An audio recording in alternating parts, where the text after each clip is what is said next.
கர்த்தருடைய பரிசுத்த நாமத்திற்கு மகிமை உண்டாகட்டும். அருமையானவர்களே, இந்த காலை வேளையில் ஆலய வளாகத்தில் வந்து அமர்ந்து கர்த்தருடைய வார்த்தையை தாகத்தோடு கேட்டுக்கொண்டிருக்கிற உங்கள் ஒவ்வொருவரையும் நேரலையில் இணைக்கப்பட்டு நேரடியாய் இந்த இடத்தில் வர முடியாவிட்டாலும் பல இடங்களில் இருந்து இந்த செய்திகளை கேட்குற ஒவ்வொருவரையும் இயேசுவின் நாமத்தில் நாங்கள் இந்த அதிகாலை வேளையில் உங்களை வாழ்த்துகிறோம்.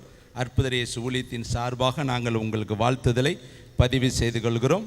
கர்த்தர் இந்த நாளிலே உங்களுக்கு நன்மை உண்டாக வெளிப்படுவாராக, உங்கள் காரியங்களை கைகூடி வர பண்ணுவாராக. உங்களுக்கு முன்பாக அவருடைய சமூகம் கடந்து சென்று எல்லா கோணல்களையும் நேராக்கி உங்களுடைய வழிகளை வாக்கிய பண்ணி உங்களுக்கு கர்த்தர் மகிமையான காரியங்களை செய்து அவர் உங்களுடைய வாழ்க்கையில் வெற்றி சிறக்க பண்ணுவாராக. இந்த காலை வேளையில் செய்திக்கென்று தெரிந்து கொள்ளப்பட்டிருக்கிற பரிசுத்த வேத பகுதி அப்போஸ்தலனாகிய யாக்கோப்பு எழுதின பொதுவான நிருபம், பக்க நம்பர் 312 பக்கம். புதிய ஏற்பாட்டில் யாக்கோப்பு எழுதின பொதுவான நிருபம் 1ஆம் அதிகாரம் 5வது வார்த்தை. 312 பக்கம் இருக்கிறவங்க வேத புஸ்தகத்தை எடுத்து ஒரு விஷயம் இந்த வசனங்களை தேவன் எழுதி கொடுத்த வார்த்தைகளை நாம் வாசிக்கலாம். தேவனுக்கு மகிமை உண்டாகட்டும். உங்களில் ஒருவன் ஞானத்தில் குறைவுள்ளவனாய் இருந்தால் யாவருக்கும் சம்பூர்ணமாய் கொடுக்கிறவரும் ஒருவரையும் கடிந்து கொள்ளாதவருமாகிய தேவனிடத்தில் கேட்க கடவன், அப்பொழுது அவனுக்கு கொடுக்கப்படும். ஆனாலும் அவன் எவ்வளவாகிலும் சந்தேகப்படாமல் விசுவாசத்தோடு கேட்க கடவன். சந்தேகப்படுகிறவன் காற்றில் அடிபட்டு அலைகிற கடலின் அலைக்கு ஒப்பாயிருக்கிறான். அப்படிப்பட்ட மனுஷன் தான் கர்த்தரிடத்தில் எதையாகிலும் பெறலாம் என்று நினையாதிருப்பானாக. இரு மனம் உள்ளவன் தன் வழிகளிலெல்லாம் நிலையற்றவனாய் இருக்கிறான். கர்த்தருடைய பரிசுத்த நாமத்திற்கு மகிமை உண்டாகட்டும். இந்த 5வது வார்த்தையை நம்ம இந்த நாட்களில் ஆவியானவருடைய வெளிச்சத்தோடு நம்ம தியானிக்க போகிறோம். தேவ ஆவியானவர் இந்த ஆழமான அகலமான நீளமான மகிமையான வார்த்தைக்குள்ளே இருக்கிற சத்தியங்களை நமக்கு தெள்ள தெளிவாய் கண்ணாடி போல வெளிப்படுத்தி காண்பிப்பாராக. அவருக்கே மகிமை உண்டாகட்டும். இந்த யாக்கோப்பு எழுதுகிற 12 கோத்திரத்திற்கும் சிதறி இருக்கிற அத்தனை பேத்துக்கும் அவர் எழுதுகிறார். 1ஆம் வசனம் பாருங்க. தேவனுக்கும் கர்த்தராகிய இயேசு கிறிஸ்துவுக்கும் ஊழியக்காரனாக இருக்கிற யாக்கோப்பு சிதறி இருக்கிற 12 கோத்திரத்துக்கும் வாழ்த்து சொல்லி எழுதுகிறது. அப்போ இந்த நிருபம் 12 கோத்திர பிதாக்களுக்கும் 12 கோத்திரத்தில் வந்திருக்கிற ஜனங்களுக்கும் உங்களுக்கும் எனக்கும் இதை வாசிக்கிற அத்தனை பேருக்கும் எழுதப்பட்டிருக்கிற சத்தியமான உண்மையான நிஜமான ஒரு வார்த்தை. இதில் எழுதப்பட்டது எல்லாம் தேனிட்ட பணியாரம் போன்ற ஒரு வார்த்தை. அது மண்குகையில் 7 தரம் புடமிடப்பட்டிருக்கிற வார்த்தை. இந்த வார்த்தைக்குள்ளே ஜீவனும் ஆவியும் இருக்கிறது. கர்த்தராகிய இயேசு சொன்னார், என் வார்த்தைகள் வெறுமனையாய் திரும்பி வராது, அது நான் விரும்பின காரியத்தை செய்து முடிச்சுட்டே திரும்பி வரும்னு சொல்லியிருக்கிறார். அப்போ இந்த வார்த்தை கடைசி நாளில் நம்ம நியாயந்திருக்கக்கூடிய வார்த்தை. நம்ம படிக்கிறது மாத்திரமல்ல, இந்த வார்த்தையினுடைய வல்லமை என்னன்னா, இது ஜீவனும் ஆவியும் கேட்குறவங்களையும் பேசுகிறவர்களையும் ஊனையும் எலும்பையும் உருவ குத்தக்கூடிய வார்த்தையாக இருக்கிறது. இது வல்லமையும் மகிமையும் உள்ள வார்த்தையாக இருக்கிறது. பாருங்க, இந்த வார்த்தையில் கர்த்தருடைய 12 கோத்திரத்துக்கு என்ன எழுதுறாருன்னா, ஒருவன் ஞானத்தில் குறைவுள்ளவனாய் இருந்தால். அதே வார்த்தையில் சொல்லப்பட்டிருக்கு, யாவருக்கும் சம்பூர்ணமாய் கொடுக்கிறவருமாகிய ஒருவனையும் கடிந்து கொள்ளாதவருமாகிய தேவனிடத்தில் கேட்க கடவன், அப்பொழுது அவனுக்கு கொடுக்கப்படும். எல்லாமே இதுக்குள்ளே அடங்கி போச்சு. ஒருவன் குறைவுள்ளவனாக இருந்தால் கர்த்தரிடத்தில் கேட்க கடவன்.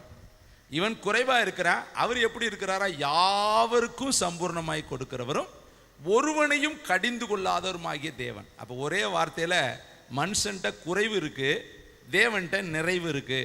அவர் கேட்குறவங்களுக்கு கொடுக்குறாரு. இது எல்லாமே சுருக்கமாக ஒரே வார்த்தையில் சொல்கிறார். நான் வாசிக்கிறேன். உங்களில் ஒருவன் ஞானத்தில் குறைவுள்ளவனாக இருந்தால், சரீரத்தில் குறைவுள்ளவனாக இருந்தால், குடும்பத்தில் குறைவுள்ளவனாக இருந்தால், பொருளாதாரத்தில் குறைவுள்ளவனாக இருந்தால், மனதளவில் குறைவுள்ளவனாக இருந்தால், அல்லது ஏதோ ஒரு விதத்தில் குறைவுள்ளவனாக இருந்தால், அடுத்து சொல்றார், யாவருக்கும் பச்சாபாதம் இல்லாமல், ஏற்றத்தாழ்வு பாராமல், கிரேக்கன் என்று ரோமன் என்றும் பாராமல், கலிநேயல் என்றும் பாராமல், அவருடைய நாமத்தில் விசுவாசம் உள்ளவர்களாய் அவரை ஏற்றுக்கொண்டவர்கள் எத்தனை பேர்களோ அத்தனை பேர்களும் அவருடைய பிள்ளைகளாகும்படி அதிகாரம் கொடுத்திருக்கிறார். அப்போ யாரானாலும் சரி கர்த்தருடைய நாமத்தை தொழுது கொள்கிறவன் ரட்சிக்கப்படுவான். கர்த்தருடைய நாமத்தை யாரெல்லாம் நம்புகிறார்களோ யாரானாலும் சரி அவர்கள் எப்படி கேட்கணுமா, அவர் எப்படிப்பட்டவரா? யாவருக்கும் சம்பூரணமாய் கொடுக்கிறவர். உன்கிட்ட குறைவு இருக்கு, என்கிட்ட குறைவு இருக்கு, இதை பார்க்கிறவங்கள்ட்ட குறைவு இருக்கு.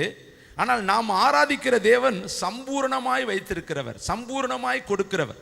அழகா சொல்றாரு பாரு, யாவருக்கும் சம்பூரணமாய் கொடுக்கிறவரும் ஒருவரையும் கடிந்து கொள்ளாதவர். அவர் யாரையுமே பட்சிக்கிறவர் அல்ல, யாரையுமே துன்பப்படுத்துகிறவர் அல்ல, யாரையுமே புறக்கணிக்கிறவர் அல்ல.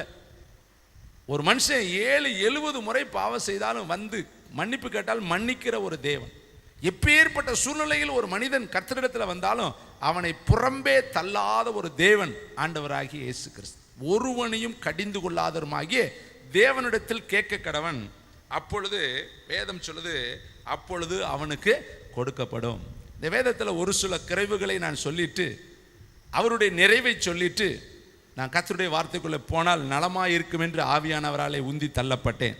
லூக்கா புஸ்தகம் 15ஆம் அதிகாரம் 14ஆம் வசனம். தகப்பனை விட்டு பிரிந்து போன இளைய குமாரன் அப்பா கிட்ட இருக்கிறப்ப நிறைவா இருந்தான். ஒரு குறைவு அப்பா கிட்ட இருக்கிறப்ப அவனுக்கு கிடையாது. ஏனென்றால் அவங்க அப்பா ஐஸ்வர்ய சம்பந்தர், அவங்க அப்பா பெரிய கோடீஸ்வரர். வேதம் சொல்லுது, வானமும் பூமியும் என்னுடையது, பூமியும் அதன் நிறைவும் என்னுடையது, வெள்ளியும் பொன்னும் என்னுடையது, பூமியில் உள்ளவைகள் எல்லாம் என்னுடையது என்று கர்த்தர் சொல்லி இருக்கிறார். அவர் ஐஸ்வர்ய சம்பந்தர். வேதம் சொல்லுது, என்னாலே ராஜாக்கள் ஆளுகிறார்கள், என்னாலே பிரபுக்கள் நீதி செய்கிறார்கள், என்னை அல்லாமல் உங்களால் ஒன்றும் செய்யக்கூடாது என்று கர்த்தர் சொல்லி இருக்கிறார். அவ்வளவு பெரிய ஒரு ஐஸ்வர்ய சம்பந்தர் தான் நம்முடைய கர்த்தராகிய இயேசு கிறிஸ்து. அவர் ஒரு ஊமையை சொல்றாரு. ஒரு ஐஸ்வர்யவான் இருந்தான், அவனுக்கு 2 பிள்ளைகள் இருந்தார்கள். அதில் மூத்தவன் தகப்பனோடே இருந்தான், இளையவனோ தகப்பனை விட்டு பிரிந்து நண்பர்களோடு சிநேகிதர்களோடு உலகத்தோடு கூட அவன் போனான் என்று சொல்லி வேதம் சொல்லுது. தன்னுடைய நண்பர்களோடு தன்னுடைய தகப்பனிடத்திலிருந்து ஆஸ்தியை வாங்கி கொண்டு தன்னுடைய பாகத்தை பிரித்து எடுத்துக்கொண்டு தன்னுடைய உரிமையை வேண்டாம் என்று சொல்லிவிட்டு அப்பாவுடைய பாசத்தை துறந்து, அப்பாவுடைய அரவணைப்பை துறந்து, அப்பாவுடைய அந்த பாதுகாப்பை விட்டுட்டு அவன் கண் போன போக்கில், மனம் போன போக்கில், உணர்வுகள் போன போக்கில் தற்காலிக சிநேகத்தை நம்பி அவன் புறப்பட்டு தகப்பனை விட்டு தூர தேசத்திற்கு போனான் என்று வேதம் சொல்கிறது. அப்பொழுதுதான் இந்த வார்த்தை எழுதப்பட்டிருக்கு. 14ஆம் வசனம். எல்லாரும் லூக்கா 15-14 எடுத்து ஒரு நிமிஷம் வாசித்து பார்க்கலாமா? எல்லாருக்கும் இந்த வசனம் தெரியணும். இந்த காலை தியானத்தில் கர்த்தருக்கு மகிமை உண்டாக எல்லாரும் எடுத்துக்கொள்வோம். லூக்கா எழுதின சுவிசேஷம் 15ஆம் அதிகாரம் 14வது வசனத்தை எல்லாரும் ஒரு நிமிஷம் வாசிக்கலாமா? தேவனுக்கு மகிமை உண்டாகும்படியாக. எல்லாவற்றையும் அவன் செலவழித்த, அப்போ அப்பா கிட்ட இருந்து வாங்கிட்டு போன எல்லாவற்றையும் ஒரு நாள் செலவழிச்சாச்சு. அந்த தேசத்தில் கொடிய பஞ்சம் உண்டாயிற்று. அப்பொழுது அவன் குறைவுபட தொடங்கி, நிறைய வச்சிருந்தான். அப்பாவுடைய ஆஸ்தி எல்லத்தில் பாதியை வாங்கிட்டு போனான். ஆனால் அத்தனை செல்வமும் அவனிடத்தில் இருந்து குறைவுபட்டு போனது. அப்போ அந்த பெரிய பணக்காரனுடைய மகனுடைய வாழ்க்கையிலும் ஒரு குறைவு காணப்பட்டுச்சு. ஒருவேளை இன்றைக்கு உங்களுடைய வாழ்க்கையில் நாங்கள் ஐஸ்வர்ய சம்பந்தராக இருந்தோம் பிரதர், சகல கிருபைகளும் பொருந்தினவர்களாய் நாங்கள் இருந்தோம், சகல காருண்யமும் எங்களை சூழ்ந்து இருந்தது. ஆனால் இன்றைக்கு எங்களுடைய வாழ்க்கையில் ஏதோ ஒரு பகுதியில் குறைவு, குடும்பத்தில் குறைவு, வீட்டில் குறைவு, பிள்ளைகளுடைய படிப்பில் குறைவு, பிள்ளைகளுடைய ஆசீர்வாதத்தில் குறைவு, அல்லது எங்கள் கையின் பிரயாசத்தில் குறைவு. நான் கையின் பிரயாசப்பட்டு செய்யக்கூடிய காரியங்கள் அது நலமானதாக, வளமானதாக, ஆசீர்வாதமாக இல்லை. எங்களுடைய எல்லைகளில் எங்கேயோ ஒரு பக்கம் குறைவு இருக்கிறது என்று சொல்லி ஒருவேளை நீங்கள் நினைப்பீர்கள் என்று சொன்னால், உணர்வீர்கள் என்று சொன்னால், நீங்கள் இந்த கால வேளையில் நீங்கள் திரும்பி வர வேண்டிய ஒரு இடம் இருக்குது. அவர் தான் ஆண்டவராகிய இயேசு கிறிஸ்து. வேதம் சொல்கிறது, அவர் எப்படிப்பட்டவரா? சிங்கக்குட்டிகள் பட்டினி கிடக்கும், கர்த்தரை தேடுகிறவர்களுக்கோ ஒரு நன்மையும் குறைபடாது.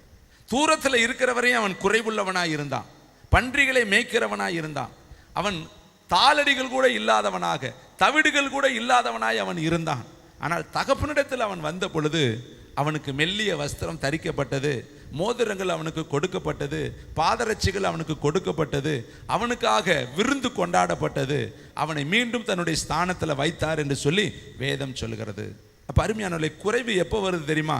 அப்பாவை விட்டுட்டு நம்ம தூரமாக போனோம்னா, வேதத்தை விட்டுட்டு நம்ம தூரமாக போனோம்னா, பரிசுத்தத்தை விட்டுட்டு நம்ம தூரமாக போனோம்னா, பாதுகாப்பான ஐக்கியத்தை விட்டுட்டு நம்ம தூரமாக போனோம்னா நம்முடைய வாழ்க்கையில் குறைவுகள் உண்டாகும், குறைவுகள் ஏற்படும். தேவனுடைய பிள்ளைகளை பாருங்க, இந்த ஐஸ்வர்யவானுடைய பிள்ளை ஐஸ்வர்யவானை விட்டுட்டு போனதுனால தான் அவன் குறைபட தொடங்கினான்.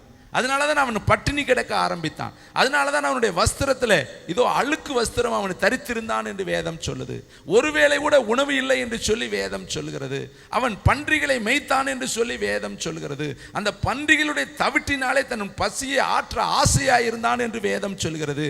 ஆனால் தகப்பனிடத்தில் அவன் எழும்பி வந்த பொழுதோ அவனுடைய குறைவுகள் எல்லாம் நிறைவானது என்று சொல்லி வேதம் சொல்கிறது. இதை காலை வேளையில் நம்ம ஏதோ ஒரு விதத்தில் குறைவுள்ளவர்களாக இருக்கலாம். சரீரத்தில் குறைவுள்ளவர்களாக இருக்கலாம், மனதில் குறைவுள்ளவர்களாக இருக்கலாம், ஆவிக்குரிய வாழ்க்கையில் குறைவுள்ளவர்களாக இருக்கலாம், ஜெபத்தில் குறைவுள்ளவர்களாக இருக்கலாம், வேத வாசிப்பில் குறைவுள்ளவர்களாக இருக்கலாம், பரிசுத்த ஐக்கிய கூடுகையில் நம்ம குறைவுள்ளவர்களாக இருக்கலாம்.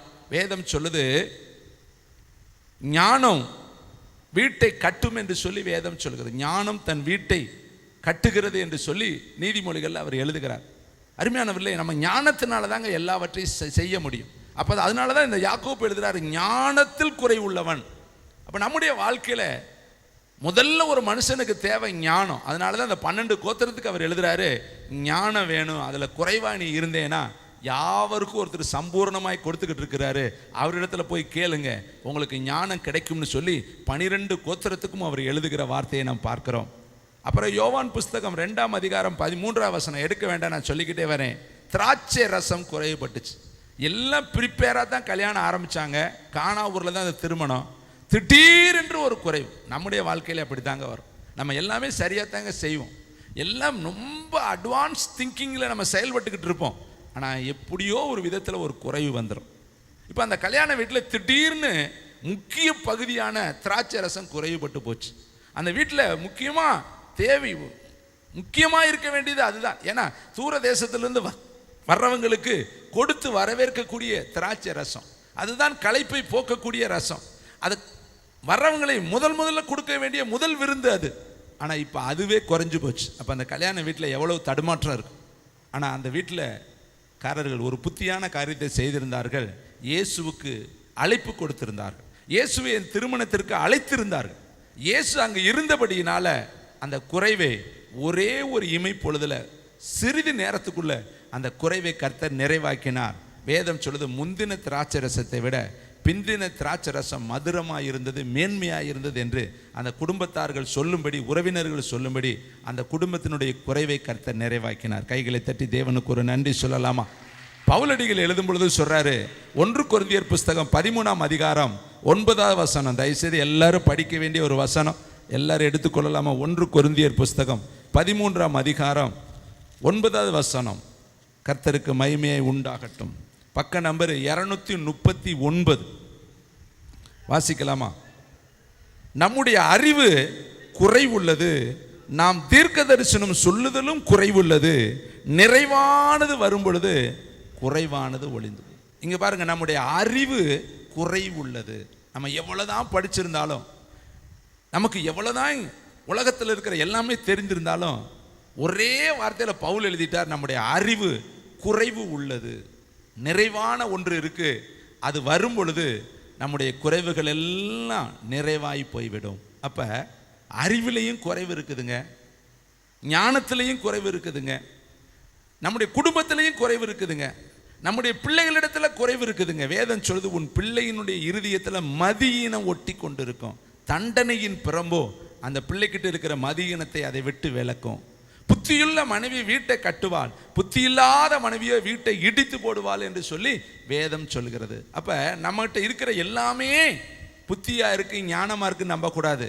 நம்முடைய வாழ்க்கையில குறைவுகள் நிறைய இருக்கு. அந்த குறைவை நிறைவாக்க ஒருவரால் தான் முடியும், அவர்தான் ஆண்டவராகிய இயேசு கிறிஸ்து. மோசே உபாகம புஸ்தகம் 2ஆம் அதிகாரம் 7ஆம் வசனத்தில் சொல்லுகிற ஒரு வார்த்தையை சொல்லி, தேவன் கொடுத்த பகுதிக்குள்ள நான் கடந்து போவது நல்லது, கர்த்தருக்கு மகிமை உண்டாகட்டும். எல்லாரும் எடுத்துக்கொள்வோம். உபாகம புஸ்தகம் 2ஆம் அதிகாரம் 7வது வார்த்தை, பக்க நம்பர் 224. உன் தேவனாகிய கர்த்தர் உன் கையின் கிரியைகளை எல்லாம் உன்னை ஆசீர்வதித்து வருகிறார். இந்த பெரிய வனாந்தர வழியாய் நீ நடந்து வருகிறதை அறிவார். இந்த 40 வருஷமும் உன் தேவனாகிய கர்த்தர் உன்னோடு இருந்தார், உனக்கு ஒன்றும் குறைபடவில்லை என்று சொல் என்றார். இந்த 40 வருஷமும் கர்த்தர் 40 வருஷமும் உன் தேவனாகிய கர்த்தர் உன்னோடு இருந்தார், உனக்கு ஒன்றும் குறைபடவில்லை. அப்ப எப்போ ஒரு மனுஷனுடைய வாழ்க்கையில குறைவு வராது தெரியுமா? மோசே இஸ்ரவேலை பார்த்து சொல்றார், 40 வருஷமும் கர்த்தர் உன்னோடு கூட இருந்தார், நம்மோடு கூட இருந்தார். நம் பிரயாணத்தில் மேகஸ்தம்பமாக இருந்தார், நம்முடைய பிரயாணத்தில் அக்னிஸ்தம்பமாக இருந்தார், நம்முடைய எதிரிகளை அழிக்கக்கூடிய வல்லமையுள்ளவராய் நமக்கு முன்னாடி அவர் இருந்தார். அவர் நம்மளோடு இருந்தபடியினால நமக்கு ஒரு குறைவு என்பதே இல்லை என்பதை இஸ்ரவேல் மக்கள் எல்லாருக்கும் சொல்லு என்று சொல்லி அவர் எழுதுகிறார். இதை கேட்குற தம்பி தங்கச்சி, நீ கடந்து வந்த பாதையை திரும்பிப்பார். உன் வாழ்க்கையில் இருந்த குறைவுகள் எல்லாம் கர்த்தராகி இயேசு கிறிஸ்து நிறைவாக்கி இருக்கிறார். அது உன் பலத்தினாலோ, உன் ஞானத்தினாலேயோ, உன் திறமையினாலோ, உன்னுடைய அர்ப்பணிப்பினாலேயோ அல்லது உன்னுடைய தனிப்பட்ட காரியத்தினாலேயோ அல்ல. ஒரே ஒரு காரியம், கர்த்தர் உன்னோடு என்னோடு நம்மோடு இருந்ததுனால தாங்க நமக்கு ஒரு குறைவில்லாதபடி கர்த்தர் காத்திருக்கிறார். அப்போ இன்னைக்கு யாக்கோபு எழுதுறாரு, எதை கேட்க சொல்றாரு? ஞானத்தை கேட்க சொல்றாரு. அது எங்கே விற்கிது? ஏதாவது கடையில் விற்றா போய் வாங்கிட்டு வந்துடலாம், அல்லது எந்த ஊர்லையாவது இருந்தால் போய் வாங்கிட்டு வந்துடலாம். அவர் முதல்ல சொல்றாரு, ஒருவன் ஞானத்தில் குறைவுள்ளவனாக இருந்தால். அப்போ ஞானம் எவ்வளவு முக்கியம் பாருங்க. 12 கோத்திரத்துக்கு அவர் எழுதுறாரு ஞானத்தில் குறை. ஏன் ஞானம் தேவை? சுகத்தை பற்றி அவர் எழுதலை, ஐஸ்வர்யத்தை பற்றி அவர் எழுதலை, அடுத்து மற்ற காரியத்தை அவர் எழுதலை. ஞானத்தை குறித்து அவர் அந்த இடத்துல வலியுறுத்தி 12 கோத்திரத்துக்கு எழுதுறார். அப்போ ஞானம் ஒரு மனுஷனுக்கும், கோத்திரங்களுக்கும், ஜனங்களுக்கும், சபைகளுக்கும், ஊழியத்திற்கும், கேட்குறவங்களுக்கும் பார்க்குறவங்களுக்கும் ரொம்ப தேவை. ஏன்னா ஞானம் தான் ஒரு மனுஷனுடைய வாழ்க்கையில் வீட்டை கட்டும், குடும்பத்தை கட்டும், பிள்ளைகளை கட்டும், ஊழியத்தை கட்டும். எல்லாவற்றுக்கும் ஞானமே பிரதானம் என்று சொல்லி வேதம் சொல்லுது. அப்போ மனுஷனுக்கு ஞானம் தேவை. அந்த ஞானம் எங்கே இருக்குது? வாங்கிட்டு வரலாம்னா அது எங்கே இருக்குது? வேதத்தில் அதுக்கு பதில் இருக்குது. நம்ம எல்லாம் வேதத்தை படித்து பார்க்கலாமா? யோபு எழுதின புஸ்தகம் 28ஆம் அதிகாரம் 12வது வசனம் எல்லாரும் எடுத்துக்கொள்வோம். பக்கம் நம்பர் 657 பக்கம். யோபு புஸ்தகம் 28ஆம் அதிகாரம் 12ஆம் வசனம். வசியா, ஆனாலும் ஞானம் கண்டு எடுக்கப்படுவது எங்கே? ஒருவேளை பூமிக்கடியில் ஞானம் இருக்குதா, போய் வெட்டி எடுக்கலான்னு கேட்குறாரு. கண்டு எடுக்கப்படுவது எங்கே?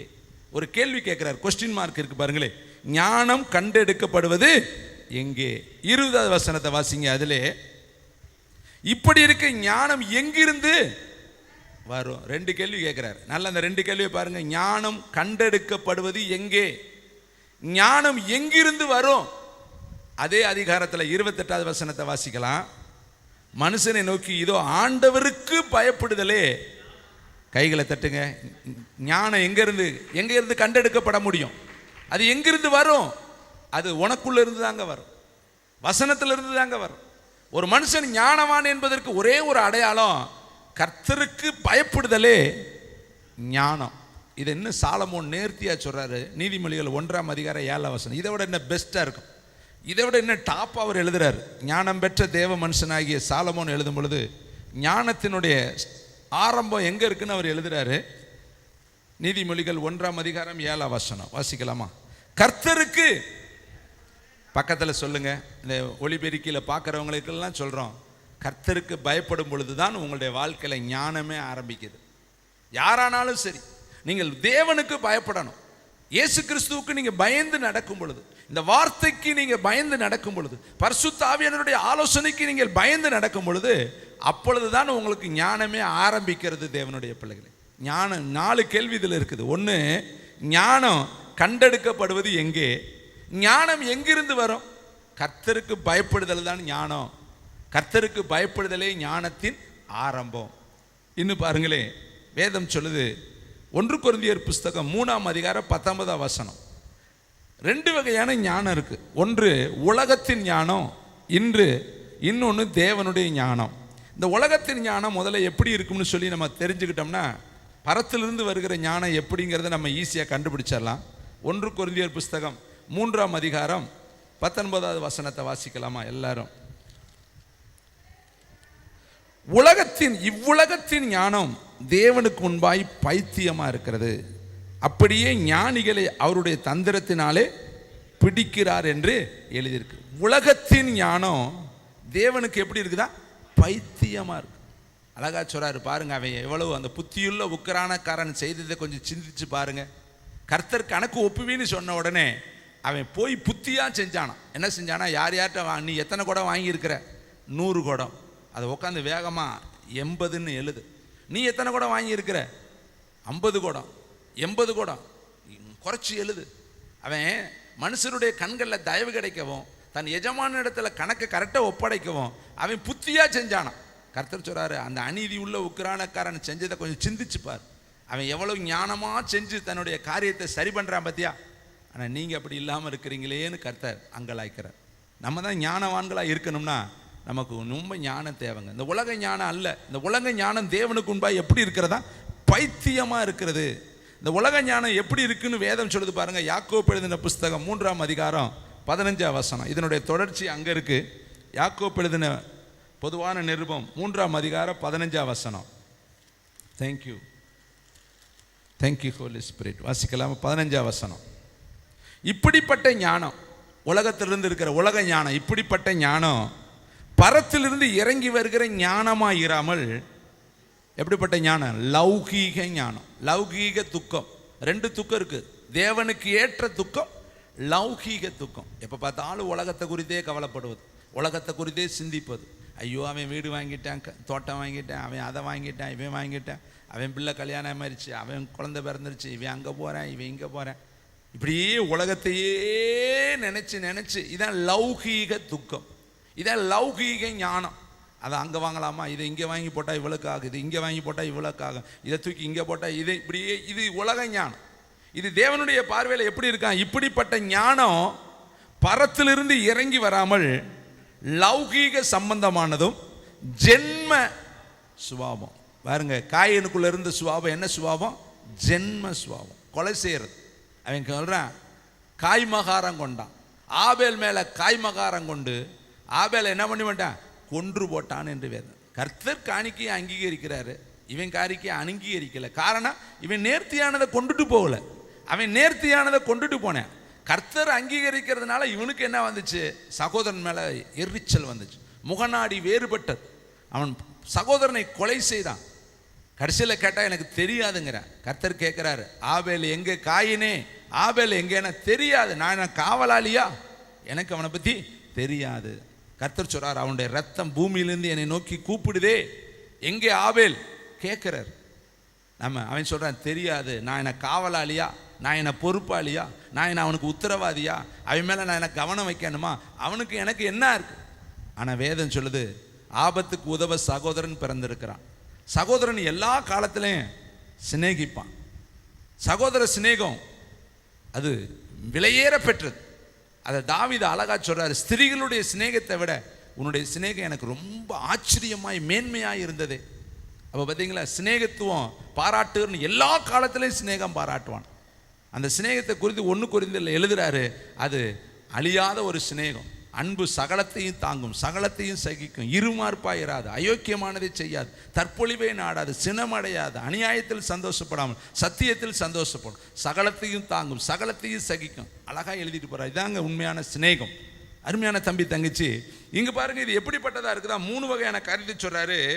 பரத்திலிருந்து இறங்கி வருகிற ஞானமா இராமல் லௌகீகமான ஞானம், அடுத்து ஜென்ம சுபாவத்துக்குரிய ஞானம், அடுத்து பேய்த்தனத்திற்குரிய ஞானம். பேய்த்தனம்னு எழுதுறாரு. பேய் எப்படிப்பட்ட? திருட வர்றான், கொல்ல வர்றான், அழிக்க வர்றான், அவன் தந்திரகாரன், யாரை விழுங்கலாமோ என்று அவன் வகைத்து எடுக்கிறான். இப்படிப்பட்ட உலக ஞானம்லாம் இப்படி தான் இருக்கும். இவரை தூக்கி எப்படி அமுக்கலாம், இவரை என்ன செஞ்சு விட்டா இவரை கீழே தள்ளலாம், இவங்களுடைய வாழ்க்கையில என்ன செஞ்சா இவங்களுடைய வாழ்க்கையில செயலற்று போயிடுவாங்க. இப்படிப்பட்ட ஞானம். அதுக்காக சூனியத்துக்கிட்ட போறது, மந்திரத்துக்கிட்ட போறது. சவுல் கடைசியில் என்ன செஞ்சான்? அஞ்சனம் பார்க்கிறவர்களை தேடினான்.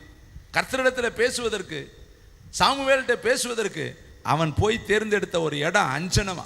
முன்னாடி அஞ்சனம் பார்க்கிறவர்களை தேசத்தில் இராதபடி துரத்தினா, இப்ப கடைசியில் அஞ்சனம் பார்க்கிறவங்களை தேடி போறான். பாருங்க எப்படி மதியீனமான ஒரு காரியம். அருமையான தம்பி தங்கச்சி, இங்கு வேதம் சொல்லுது பாருங்க, இப்படிப்பட்ட ஞானம் பரத்திலிருந்து இறங்கி வருகிற ஞானம் அல்ல. சிலருக்கு பாருங்க, உலகம் முழுவதையும் ஆதாயப்படுத்தணும், உலகத்துல எதையாவது ஒன்றை செஞ்சுக்கிட்டே இருக்கணும், உலகம் முழுவதையும் தன்வகப்படுத்தணும், உலகம் முழுவதும் தனக்கு கீழே இருக்கணும், எல்லாரும் நம்ம வார்த்தைக்கு கட்டுப்படணும், எல்லாரும் நம்மளை கண்டா எழும்பி நிற்கணும், எல்லாம் நம்மளுக்கு கீழே தான் இருக்கணும், நம்ம தான் பெரிய ஆள். இதெல்லாம் உலக ஞானம். இதெல்லாம் பரத்திலிருந்து இறங்கி வருகிற ஞானம் இல்லை. அப்போ எது பரத்திலிருந்து இறங்கி வருகிற ஞானம்? யாக்கோப்பு எழுதின புஸ்தகம் 3ஆம் அதிகாரம் 17 வசனம். பரத்திலிருந்து வருகிற ஞானமோ, வாசிங்க எல்லாரும், எவ்வளவு அழகானது. பரத்திலிருந்து இறங்கி வருகிற ஞானமோ முதலாவது சுத்த சுத்தம் உள்ளது. பக்கத்தில் சொல்லுங்க, சுத்தமுள்ள ஞானம் தாங்க பரத்திலிருந்து இறங்கி வருகிற ஞானம். சுத்தமா கர்த்தருக்கு பயப்படுதல், எந்த எதிர்பார்ப்பும் இல்லாமல் கர்த்தாவை சொல்லும் அடியேன்னு கேட்கிறேன். எதிர்பார்ப்பற்ற ஒரு அர்ப்பணிப்போடு பெறப்படுகிற இருதயத்திலிருந்து வருகிற அந்த அர்ப்பணிப்பு தான் தேவனிடத்திலிருந்து எதிர்பார்க்கிற சுத்தமான ஒரு ஜெபம் தேவனுடைய பிள்ளைகள்.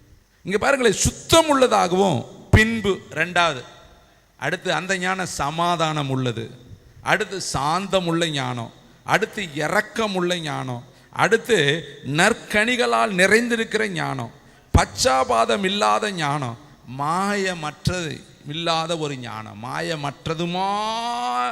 மாயமற்றதுமா இருக்கிறது அப்படி எழுதுறார். அப்ப இதுதான் தேவனிடத்திலிருந்து இறங்கி வருகிற ஞானம், சுத்தமுள்ள ஞானம். இந்த ஞானம் குறைவுபடாத ஞானம். அப்படி வேதத்தின்படி பார்த்தா இப்படிப்பட்ட ஞானம் பரத்திலிருந்து இறங்கி வருகிறது என்று யாக்கோப்பு தன்னுடைய நிருபத்தில் 12 கோத்திரத்துக்கு எழுதுறாரு. இன்னும் பாருங்களே, யோவான் சுவிசேஷம் 19ஆம் அதிகாரம் 11ஆம் வசனம். பிலாத்து முன்னாடி இயேசுப்பா நின்று கொண்டு இருக்கிறாரு. பிலாத்து சொல்ற வார்த்தை துணிகரமான ஒரு வார்த்தையை இயேசுகிட்ட அவர் பேசுறாரு. பிலாத்து அதற்கு இயேசுப்பா சொல்ற ஒரு அருமையான நேர்த்தியான மகிமையான ஒரு வேர்டு அங்கே அழகாய் பரிசுத்த ஆவியானவர் நமக்காக, எனக்காக, உனக்காக, இதை பார்க்குறவங்களுக்காக எழுதி வச்சிருக்கிறாரு. வாசிக்கலாமா? யோவான் எழுதின சுவிசேஷம் 19ஆம் அதிகாரம் 11ஆம் வசனம். இயேசு பிரதியுத்தாரமாக, பரத்திலிருந்து உனக்கு கொடுக்கப்படாதிருந்தால் என் மேலே உனக்கு ஒரு அதிகாரமோ இல்லை. அதிகாரங்கள் எல்லாம் பரத்திலிருந்து இறங்கி வருகுதுங்க. என்னாலே ராஜாக்கள் அதிகாரம் செலுத்துகிறார்கள், ஆளுகை செய்கிறார்கள். அதிகாரங்கள் எல்லாம் ரோமரில் எழுதுறாரு, அதிகாரங்கள் எல்லாம் பரத்திலிருந்து கொடுக்கப்படுகிறது ஒருத்தனுக்கு. உனக்கு மேலான அதிகாரம் உள்ளவனாக இருந்தால் அவனுக்கு நீ கீழ்ப்படிய கடவன் என்று கர்த்தர் எழுதி வச்சிருக்கிறார். தேவனாலே அன்றி ஒரு அதிகாரமும் இல்லையா. இங்க பாருங்க, பிலாத்துக்கிட்ட தான் கர்த்தராகிய இயேசு கிறிஸ்து பேசுறார். 8ஆம் வசனம் பாசு. பிலாத்து இந்த வார்த்தையை கேட்ட பொழுது அதிகமாய் பயந்து இயேசுகிட்ட பேசுற அவன்கிட்ட தான் இதை சொல்றாரு, பரத்திலிருந்து உனக்கு கொடுக்கப்படாவிட்டால். அப்ப அவன் என்ன சொல்றான் இயேசுவை பார்த்து? 10ஆம் வசனம். பிலாத்து, நீ என்னோடு பேசுகிறது இல்லையா? உன்னை சிலுவையில் அறைய எனக்கு அதிகாரம் உண்டு என்றும் உன்னை விடுதலை பண்ண எனக்கு அதிகாரம் உண்டு என்று உனக்கு தெரியாதா? கேள்வி கேட்கிறேன். நான் எவ்வளவு பெரிய அதிகாரி தெரியுமா? உன்னை சிலுவையிலையும் அடிக்க முடியும், உன்னை வீட்டுக்கு அனுப்ப முடியும். நான் அவ்வளவு பெரிய அதிகாரி என்பது உனக்கு தெரியாதா அப்படின்னு சொல்லி பிலாத்து இயேசுவை பார்த்து சொல்றேன். இந்த பிலாத்துவும் இயேசுவையும் கொஞ்சம் யோசித்து பாருங்க. அவன் உலகத்தில் பிறந்தவன், மாம்சத்துக்கு ரத்தத்துக்கு பிறந்தவன் பிலாத்து. ஏசப்பா பரிசுத்த ஆவியினால் பிறந்தவர். யோவான் ஸ்நானகன் இயேசுவை பற்றி சொல்றாரு, அவர் உன்னதத்திலிருந்து இறங்கி வந்திருக்கிற அனுரோதயம், அவருடைய பாதரட்சையை தொடுவதற்கு நான் பாத்திரன் அல்ல, நான் சிறுக வேண்டும், அவர் பெருக வேண்டும். அவர் உன்னதத்திலிருந்து இறங்கி வந்திருக்கிற அனுரோதயம், மகிமையானவர், பெரியவர், யோனாவிலும் பெரியவர், தேவாலயத்திலும் பெரியவர், உலகத்தில் இருக்கிற எல்லாரை விட அவர் பெரியவர் என்பது யோவான் சொல்லுகிற அருமையான வார்த்தை. ஆனால் பிலாத்து சொல்றாரு, உன்னை சிலுவையில் அறைய எனக்கு அதிகாரம் இருக்கு. அவர் சொல்றாரு, இந்த அதிகாரத்தை பிதாவாகிய தேவன் உனக்கு கொஞ்ச காலத்துக்கு கொடுத்துருக்கிறார். பிதாவாகிய தேவன் பரத்திலிருந்து உனக்கு கொடுக்கப்படாவிட்டா என் மேல உனக்கு ஒரு அதிகாரமும் என்ன செய்யாது, இருக்காது. அப்ப நமக்கு எல்லாமே பரத்திலிருந்து வந்தா தாங்க. சின்னமோ காரியமோ பெரிய காரியமோ தேவனிடத்திலிருந்து இறங்கி வந்தா தாங்க அது நமக்கு நிலைக்கும். உங்க ஜீவன் தேவனிடத்திலிருந்து இறங்கி வந்திருக்கு. இன்னைக்கு இருக்கிற சுகம் தேவனிடத்திலிருந்து இறங்கி வந்திருக்கிறது. உங்களுக்கு கொடுத்திருக்கிற குடும்பம் தேவனிடத்திலிருந்து இறங்கி வந்திருக்குது. கொடுக்கப்பட்ட எல்லாமே கர்த்தர் கொடுத்தது. பிள்ளைகள் கர்த்தரால் வரும் சுதந்திரம். மனைவி கண்டடைந்தவன் நன்மையை கண்டடைகிறான். புருஷன் உனக்கு கிரீடமாய் இருக்கிறான்.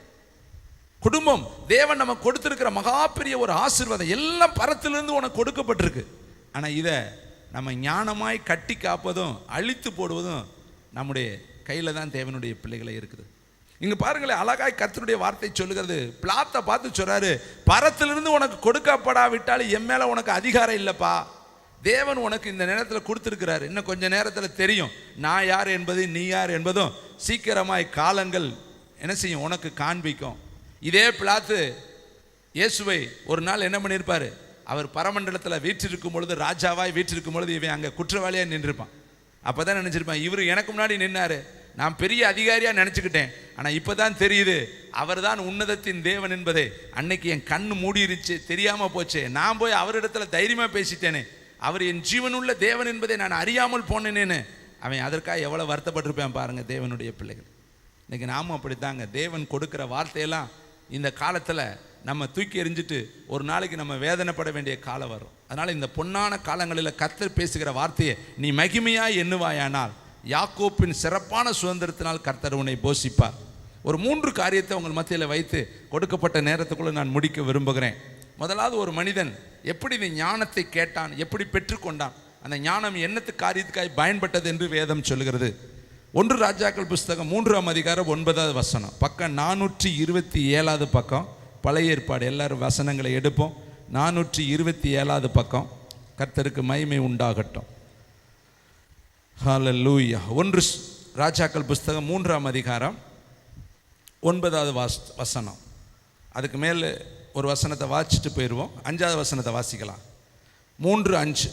கிபியோனிலே கர்த்தர் சாலமோனுக்கு ராத்திரியிலே சொப்பனத்திலே தரிசனமாகி, நீ விரும்புவதை என்னிடத்தில் கேள் என்று தேவன் சொன்னார். ஒரு மனுஷனுக்கு கர்த்தர் சொப்பனத்தில் தரிசனமாகி, வேதத்தில் பழைய ஏற்பாட்டு காலத்தில் அநேக இடங்களில் கர்த்தர் சொப்பனத்தில் பேசுகிறார். யோசேப்பு, பழைய ஏற்பாட்டு காலத்து யோசேப்புக்கு சொப்பனத்தில் பேசினார்.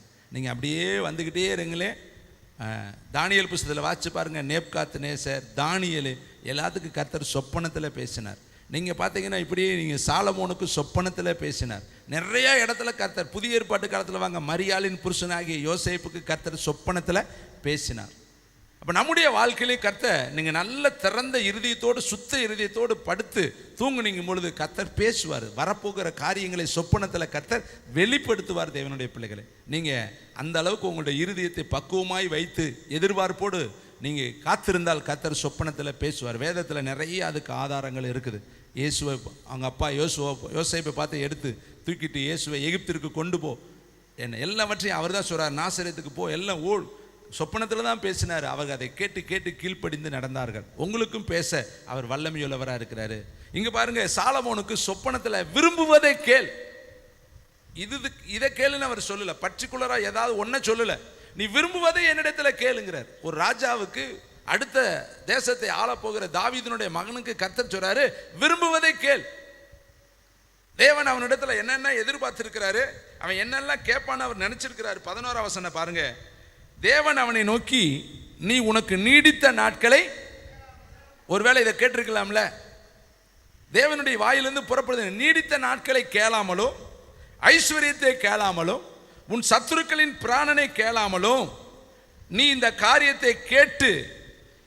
அப்ப 3 காரியத்தை அவன் கேட்கல. என்னென்ன கேட்கல?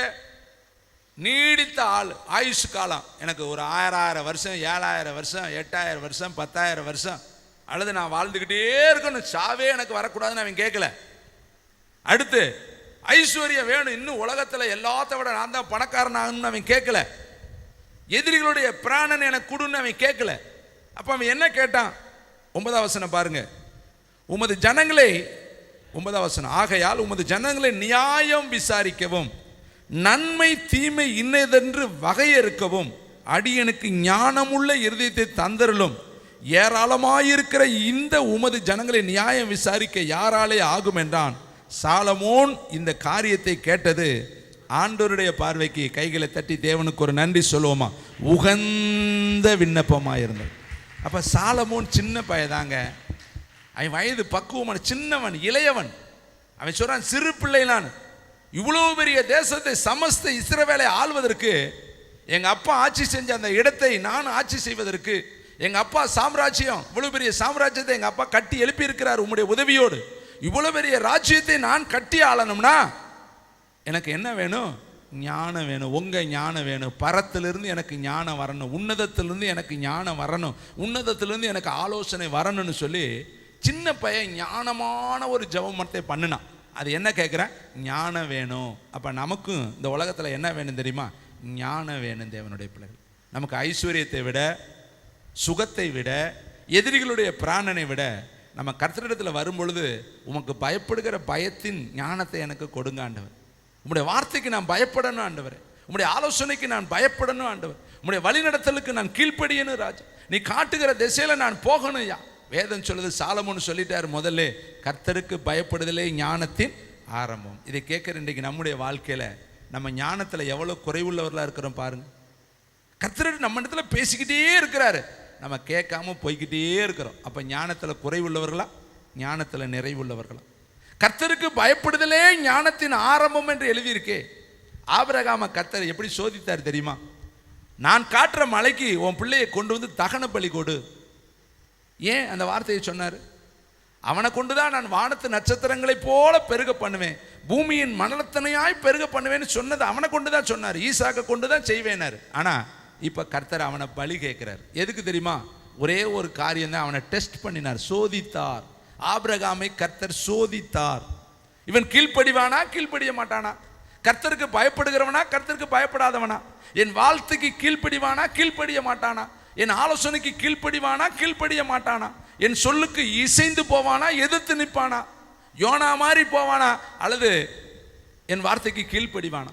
இதை சோதிப்பதற்கு கர்த்தர் என்ன சொன்னார்? தன் ஒரே மகனை, நேசகுமாரன், ஏகசுதன், அவனை தூக்கிட்டு நான் காட்டுற மலையில் கொண்டு போய் பலி செலுத்துங்கிறார். இதுக்கு நாட்கள், பல நாட்கள் பிடித்ததுங்க. பிரயாணம் பண்ணும் பொழுது 1 நாள் 2 நாள் அவங்க பிரயாணம் போயிடலங்க. அவங்க பிரயாண தூரம் ரொம்ப தூரம். அவன் நினைச்சிருந்தானா மனசு மாதிரி 24 மணி நேரம் ஒரு நாளைக்கு 3 நாட்கள் 4 நாட்கள் பிரயாணம் போறாங்க. அவன் மனசு எத்தனையோ முறை உள்ளத்துல பாதிக்கப்பட்டிருப்பேன். மகனை போய் கொல்றதா, வீட்டுக்கு போயிடலாம்னு நினைச்சிருந்தா வந்திருக்கலாம். பல நாட்கள் அவனுடைய இருதயத்துக்குள்ள போராட்டம். ஆனால் முடிவில் அவன் தேவனுடைய பார்வையில வெற்றியாளனாக, ஜெயம் பெற்றவனாக, தேவனுக்கு பயப்படுகிறவனாக நிரூபித்து காட்டிட்டான். கைத்தட்டி கர்த்தருக்கு நன்றி சொல்லுங்க. பிள்ளையாண்டான் மேல கத்தியை போடாதே, நீ கர்த்தருக்கு பயப்படுகிறோம் என்பதை இப்பொழுது நான் அறிந்தேன். பார்த்தீங்களா? அப்ப இந்த சோதனையில ஆபிரகாம் ஜெயிச்சிட்டான். இன்னைக்கு நம்முடைய வாழ்க்கையில எத்தனை சோதனை வந்தாலும் கிருபையினால ஜெயிக்கணும் தேவனுடைய பிள்ளைகளை. சோதனையோடு நம்மளும் போயிடக்கூடாது. வேதனையில சோதனையில ஜெயித்து சாதனையாளர்களாக, சோதனையை சகிக்கிற மனுஷன் பாக்கியவான். அவன் சோதிக்கப்பட்ட பின்பு கர்த்தர் அவனை பொன்னாய் மாற்றுவார் என்று வேதம் சொல்லுகிறது. இங்கு பாருங்களே, அழகா இந்த மனுஷன் நீடித்த நாட்களை கேட்கல, ஐஸ்வர்யத்தை கேட்கல, எதிரிகளுடைய பிராணனை கேட்கல. அவன் கேட்கிற அந்த ஜெபம், எனக்கு ஞானம் உள்ள இருதயத்தை தாங்க. எதுக்கு கேட்கிறான் பாருங்க? உமது ஜனங்களை நியாயம் விசாரிக்கணும். அவன் கேட்கிற கேள்விக்கு நல்ல ஒரு கேள்வி. எனக்கு ஞானம் தர வேண்டாம், அந்த ஞானம் எனக்காக அல்ல, உம்முடைய இஸ்ரவேல் மக்களை நியாயம் விசாரிப்பதற்கு எனக்கு ஞானம் உள்ள இருதயத்தை தாங்க. ஞானம் மக்களுக்காக கேட்கிறான். எஸ்தர் சொல்றா, என்னுடைய மன்றாட்டும் என்னுடைய வேண்டுதல் என்ன தெரியுமா? என் ஜீவனும் என் ஜனங்களுடைய ஜீவனும் தான் வேணும். என் ஜனங்கள் தான் எனக்கு வேணும். என் உயிர் வேணும், என் ஜனங்களும் வேணும். என் ஜனங்களுடைய உயிர் தான் என்னுடைய மன்றாட்டு, என்னுடைய வேண்டுதல். நான் எனக்காக வரல, என் ஜனத்திற்காக வந்திருக்கிறேன். அப்ப நம்முடைய ஜெபம், நம்முடைய ஞானம் உள்ளவனுடைய ஜெபம் எப்படி இருக்கு தெரியுமா? நமக்காக நம்ம கேட்கறத விட பிறருக்காக நம்ம கேட்போங்க. பிறருடைய வாழ்க்கைக்காக நம்ம எதையாவது செய்யணும்னு பிரயாசப்படுறதாங்க ஞானத்துல நம்ம தேறி இருக்கிறோம் என்று சொல்லி அர்த்தம். தேவனுடைய பிள்ளைகளை இங்க பாருங்க, இவன் கேட்ட ஜெபம் தேவனுடைய பார்வையில உகந்ததா இருந்ததா, நேர்த்தியா இருந்ததா, ஏற்புடையதா இருந்ததா, பரலோகத்தை திருப்திப்படுத்தக்கூடியதா இருந்ததா, தேவனை சந்தோஷப்படுத்தக்கூடியதா இருந்ததா, தேவனே அகமகிழ்ந்து சொல்றாரு, உகந்த விண்ணப்பமா இருந்துச்சு. நம்மளும் ஒரு நாளைக்கு எவ்வளவோ ஜெபம் பண்றோம். ஆனா அவருக்கு உகந்ததை ஜெபம் பண்றோமா? விருப்பமானதை ஜெபம் பண்றோமா? ஏற்புடையதை ஜெபம் பண்றோமா? அல்லது நமக்கு விருப்பமானதை நம்ம ஜெபம் பண்றோமா? நம்மளும் ஜெபத்தில் உட்காந்து எதையோ கேட்குறோம். எதெல்லாம் கேட்குறோம்? அனித்தியமான பொருளை கேட்குறேங்க, அழிஞ்சு போகிற பொருளை கேட்குறேங்க, உலக பொருளை கேட்குறேங்க. அடுத்தவன் நிலம், அடுத்தவன் இடம், அடுத்தவன் வீடு, அடுத்த பொருளை தான் ஆசைப்படுறோம். பின்னும் பிறகுள்ளவனையும் நம்ம இச்சிக்கிறோம். ஆனால் அழியாத பொக்கிஷமாகிய ஞானத்தை, வரங்களை, வல்லமைகளை, வெளிப்பாடுகளை, தரிசனங்களை, ஞான வரங்களை, கர்த்தரை பார்க்கக்கூடிய அந்த கண்களை, ஸ்தேவான் கண்களை நம்ம கேட்குறோமா? எலிசா கண்களை நம்ம கேட்குறோமா? பிழையாம் கண்களை நம்ம கேட்கிறோமா? உன்னதத்திலிருந்து இறங்கி வந்திருக்கூடிய அந்த மகிமையின் வல்லமையை நம்ம கேட்கிறோமா? அல்லது உலகத்தை கேட்கிறோமா என்பதை நீங்களும் நானும் யோசித்து பார்க்கலாம். பாருங்க, இயேசு கிறிஸ்து, இயேசு எடுக்க வேண்டாம், நேரம் ஆயிடுச்சு. 11ஆம் அதிகாரம் 2ஆம் வசனம், அவருடைய ஞானத்தையும் உணர்வையும் அருளும் ஆவி அவர் மேல இருந்துச்சு. ஏசாயா 11:2 எழுதியிருக்கு, ஞானத்தையும் உணர்வும் அருளும் ஆவி, கர்த்தருக்கு பயப்படுகிற பயத்தின் ஆவி அவருக்கு உகந்த வாசனையாய் அவருக்கு இருந்தது என்று ஏசாயா 11:2 எழுதுறார். லூக்கா புத்தகம் 2ஆம் அதிகாரம் 52ஆம் வசனம், இயேசுவானவர் ஞானத்திலும் வளர்த்தியிலும் தேவ கிருபையிலும் மனுஷர் தயவிலும் அதிகமாய் விருத்தி அடைந்தார். அவர் போய் பிரபுக்களோடு, அதிகாரிகளோடு, வேத பாரகர்களோடு, வேத பண்டிதர்களோடு, அங்கிருந்த பிரபுக்களோடு சபையில் உட்கார்ந்து அவர் ஆலயத்தில் பேசும் பொழுது அவருடைய ஞானத்துக்கு முன்னாடி எல்லாரும் பிரமித்தார்களாம். இந்த சின்ன வயதில் இவனுக்கு எப்படி இவ்வளவு பெரிய ஞானம் இருக்குன்னு சொல்லி அவங்கெல்லாம் பிரமித்தார்கள் என்று சொல்லி வேதம் சொல்லுது. அப்போ ஏசப்பா இந்த பூமியில் பிறந்து வளரும் பொழுதே ஞானத்தில் பேர் பெற்றவராக, ஞானத்தில் சிறந்தவராக, ஞான வெளிப்பாடு உள்ளவராக அவர் பேச்சு, வார்த்தை, நடை, உடையெல்லாம் இருந்துச்சு. இதை கேட்குற இன்றைக்கி நம்முடைய வாழ்க்கையில் நம்முடைய பிள்ளைகளுக்கு எவ்வளவு ஞானத்தை சொல்லி கொடுத்துருக்குறோம். நீதிமொழிகள் புத்தகத்தை நீங்கள் படித்து பாருங்கள். இதை படித்தால் நீ நீதி கற்றுக்கொள்வாய், ஞானத்தை கற்றுக்கொள்வாய், சத்தியத்தை கற்றுக்கொள்வாய், உன் கால் பாவத்துக்கு விலகும். இதை படிப்பது உனக்கு அவ்வளவு நல்லதுன்னு நீதிமொழிகள் அவர் எழுத ஆரம்பிக்கும் பொழுதே முதல்ல ஹெட்டிங்கில் எழுதுறார். அருமையான தம்பி தங்கச்சி, பிரசங்கி புஸ்தகம் 10ஆம் அதிகாரம் 1ஆம் வசனத்தில் ஞானத்தில் பேர் பெற்றவனை சொற்ப மதியினம் கெட்டு நாரி போக பண்ணுமா. யாரை தெரியுமா? செத்த ஈ பரிமளக்காரனுடைய தைலத்தில் விழுந்துருச்சுன்னு வச்சுங்களேன், அந்த பரிமள தைலம் கெட்டு போயிருமா. அதுபோல் ஞானத்திலும் கீர்த்தியிலும் சிறந்து இருக்கிறவனை சொற்ப மதியினம் கெட்டு நாரி போக பண்ணுமா. அப்போ ஞானத்தையும் கெடுக்கிறதுக்கு ஒரு மதியினம் இருக்குதுங்க. மதியினம் ஒரு மனுஷனுக்குள்ளே வந்துட்டா ஞானம் கெட்டு போயிடும். அப்போ நம்முடைய வாழ்க்கையில் மதியினம் வராதபடி சொற்ப மதியினம், ஒரு சின்ன மதியினம். தாவீது ஒரு நாள் ஒரு நிமிஷம் தாங்க, எவ்வளவு பெரிய தேவ மனுஷன், ஒரே நிமிஷத்தில் சொற்ப மதியினத்தில் விழுந்து போனான். ஏசா சொற்ப மதியினம், ஒரு நேரம் சோறு இல்லாட்டி செத்தா போயிடுவோம். தேவன் கொடுத்த ஆசீர்வாதத்தை, பிறப்பில் கொடுத்த ஆசீர்வாதம், பிறப்பிலேயே அவனுக்கு கொடுக்கப்பட்ட கிருபையை பயனற்ற கூழுக்காக சொற்ப மதியினத்தில் கெட்டு நாரி போக பண்ணிட்டான். பிற்பாடு அவன் கண்ணீர் விட்டு தேடியும் காணாமல் போயிட்டான். சொற்ப மதியினம்.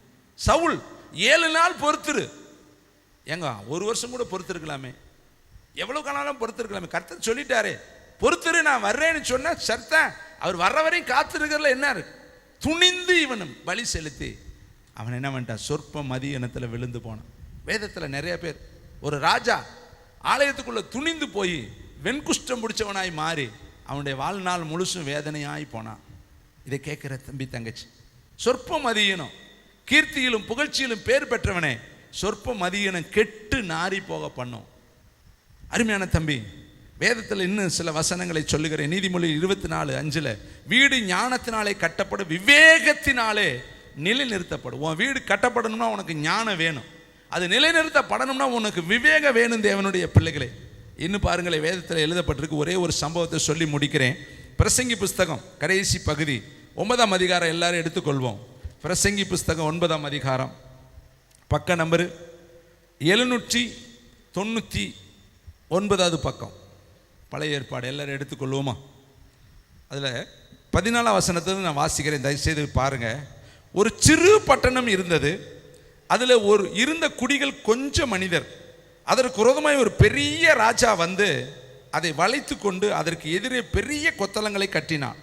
அதில் ஞானமுள்ள ஒரு ஏழை மனுஷன் இருந்தான். அவன் தன் ஞானத்தினால் அந்த பட்டணத்தை விடுவித்தான். ஆனாலும் அந்த ஏழை மனிதனை ஒருவரும் நினைக்கவில்லை.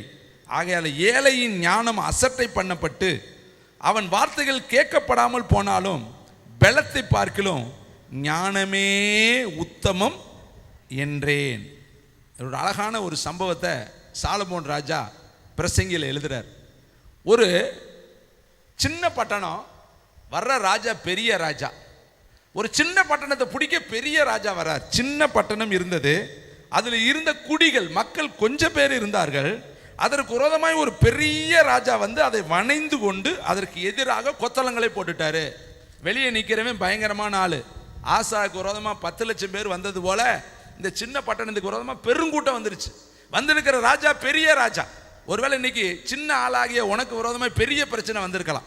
ஒரு ப்ராஃபட்டிக் வேர்டு இருக்கு, சிறிய பட்டணமாகிய யூதாவே உன்னிலிருந்து இஸ்ரவேலை ஆளப்போகிற பெரிய பிரபு வருவார். தேசமே பயப்படாதே, மகிழ்ந்து கலிகூறு, கர்த்தர் உனக்கு பெரிய காரியங்களை செய்வார் என்று சொல்லப்பட்டிருக்கு. அப்ப நம்ம பயப்படக்கூடாது, நமக்கு கர்த்தர் பெரிய காரியங்களை செய்வார். ஒருவேளை நம்ம சின்ன பட்டணமா இருக்கலாம், ஆனால் நமக்குள்ள இருக்கிறவர் பெரியவர். இங்க பாருங்க, பட்டணம் சின்ன பட்டணம், வெளியே இருக்க ராஜா பெரிய ராஜா. வணைஞ்சுக்கிட்டான், ஊரை சுத்தி பிடிச்சுக்கிட்டான், கொத்தளம் போட்டுட்டான். இப்ப என்ன செய்யறது? ஆனா அதுல ஒரு தேவ கிருபையில ஒரு மனுஷன் இருக்கிறான். அதுல ஞானமுள்ள ஒரு ஏழை இருந்தான். ஒருவேளை அந்த ஏழை நீயா இருக்கலாம், நானா இருக்கலாம், நம்மளா இருக்கலாம்.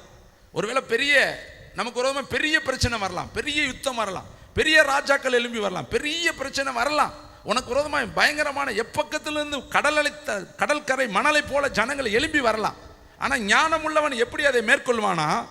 அந்த ஏழை மனிதன் இருந்தான், அவன் தன் ஞானத்தினால் அந்த பட்டணத்தை விடுவித்தான்.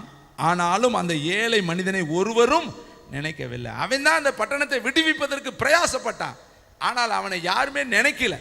இவனுடைய முயற்சியால தான் இந்த பட்டணம் விடுவிக்கப்பட்டுச்சு, பாதுகாக்கப்பட்டுச்சு. இவனுடைய ஞானம் தான் நமக்கு பெரிய உதவியா இருந்துச்சுன்னு யாருமே அந்த ஞானத்தை திரும்பி பார்க்கல.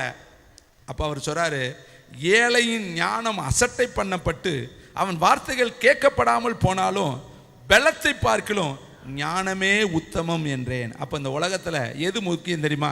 ஞானம் தாங்க முக்கியம். ஞானம் தாங்க வீட்டை கட்டும், ஞானம் தாங்க உங்கள் வீட்டை நிலைநிறுத்தும். அதனால தான் 12 கோத்திரத்துக்கு ஒரே வார்த்தையில் சொல்லிட்டாரு, ஒருவன் ஞானத்தில் குறைவுள்ளவனாக இருந்தால் யாவருக்கும் சம்பூர்ணமாய் கொடுக்கிறவரும் ஒருவனையும் கடிந்து கொள்ளாதமாய் தேவனிடத்தில் கேட்க கடவன் பதில் சொல்லிட்டார். அப்பொழுது அவனுக்கு கொடுக்கப்படும். எல்லாரும் எழும்பி நின்று ஜெபிக்கலாம். அந்த சத்தத்தை கேட்குற ஒவ்வொருவரையும் கர்த்தர் சந்திப்பீராக.